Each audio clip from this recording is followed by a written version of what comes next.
In this video, we'll begin our discussion of double angles, half angles, and reduction formulas. The first one, we'll just work on our double angles. So the double angle formulas, that's what we're wanting here.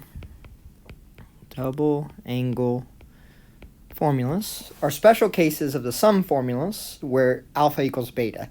So what we're saying here is that if I wanted my double angle, so that would be take alpha and double it, I could really think about this as sine of alpha plus alpha. And then I can just use the formula from last section, which is just right above there, which is sine alpha, cosine alpha, plus cosine alpha, plus sine alpha. They're all alpha. Notice they're just flipped in order, so I could really flip the second one. I could make it sine cosine because we're multiplying. So this is just going to end up with 2 sine alpha cosine alpha. So that's our first formula. We have sine 2 alpha equals 2 sine alpha cosine alpha. All right, let's do the same thing for our cosine now.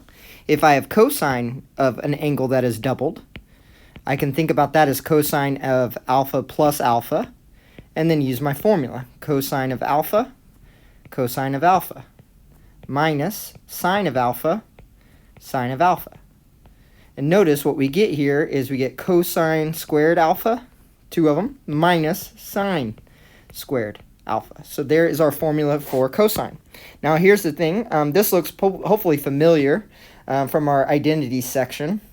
We can actually change that formula into 2 different things. So we have a formula for sine 2 alpha. We have a formula for cosine 2 alpha. And then now we're going to explore. We're going to have 2 more here. Right, cosine of 2 alpha, what I could do is I could break that down. I could change the cosine square, the sine squared to 1 minus cosine squared alpha. That is just replacing with our identity that sine squared is equal to 1 minus cosine squared. If I follow this now, okay, I'm going to get the minus goes to both, creating 2 positives. So I get 2 cosine squared alphas minus 1. So there's a new formula.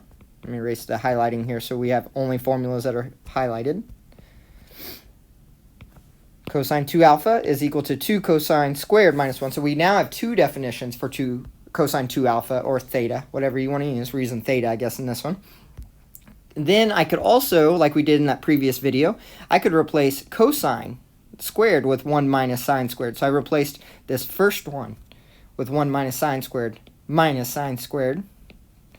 And that is 1 minus 2 sine squared alpha. So there is our last double angle for cosine. All right, so there are our formulas for a double angle. I'm going to, on the next page, I think I put them all in one page for you. Let's take the tangent one and figure out what our tangent double angle is. So this is tangent of 2 alpha, which we could think about as tangent of alpha plus alpha. And we're just going to plug it in our formula. So if we do that, we get tangent alpha plus tangent alpha, 1 over 1 minus tangent alpha times tangent alpha. Okay, on top, I'm adding them. So if I have a tangent and I add them, I get 2 tangent alphas. And then on the bottom, I'm multiplying, so it's going to be 1 minus tangent squared alpha. So there's our formula for our double angle of tangent. So the double angle alpha, is equal to the formula 2 tangent A over 1 minus tangent squared alpha. I keep saying A, but it's alpha. Okay, let's here's a list here, if you would like, right here. This is a list of all 3 that we just derived. You will not have to derive those like I just did. Just work with them. Okay, so taking a look here at this example.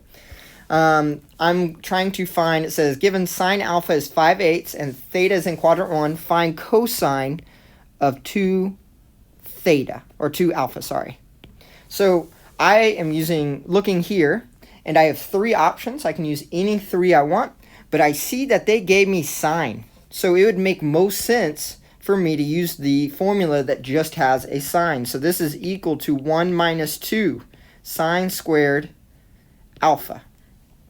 But I know what sine alpha is. It's 1 minus 2, and then I'm going to put that 5/8 in parentheses and square. I replaced my sine.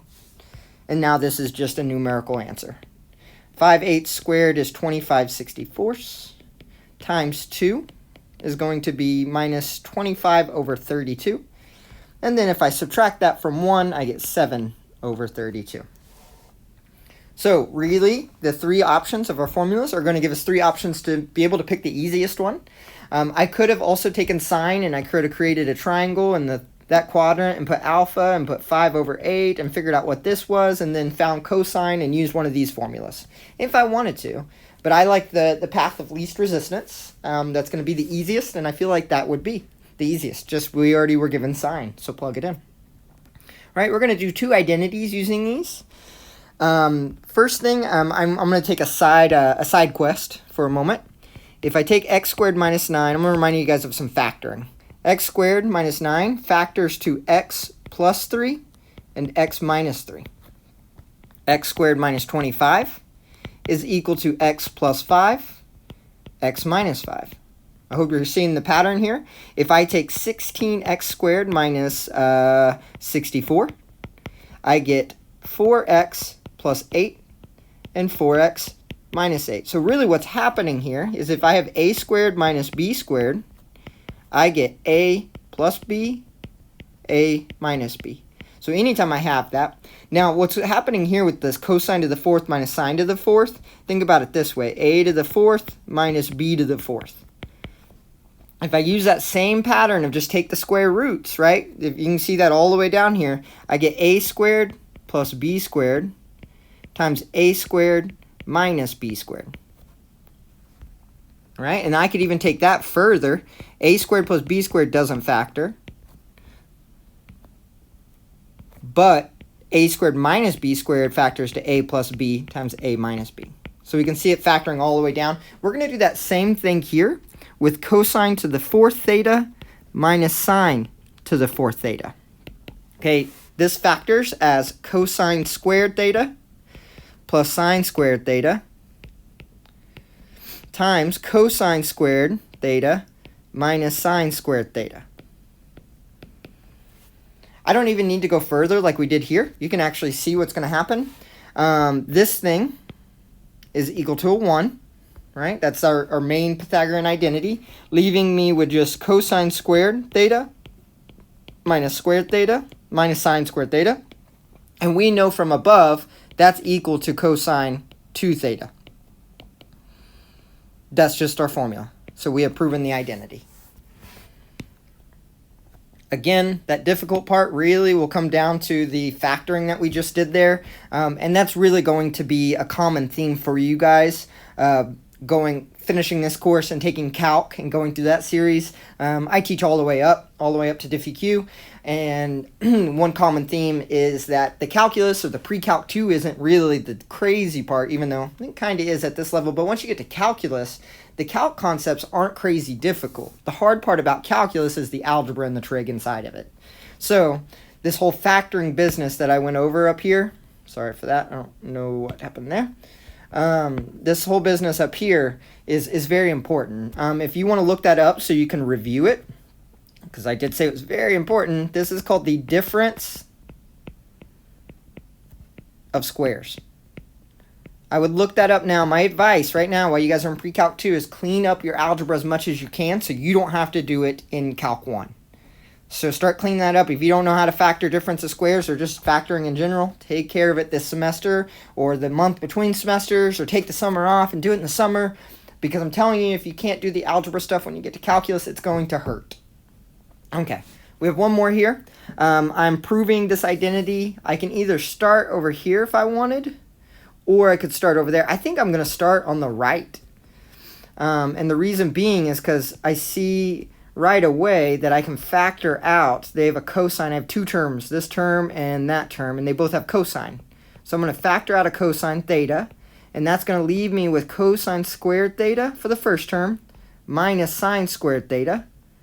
And then right away, you should see that that's an identity. So cosine theta and cosine squared minus sine squared is actually just cosine 2 theta. We just used that in the last problem. This matches that. It's just flipped, but multiplication can be done in any order. All right. Well, those are the identities for that. It really is just using the formulas that were given combined with your skills from the last section, or 2 sections ago. Good luck.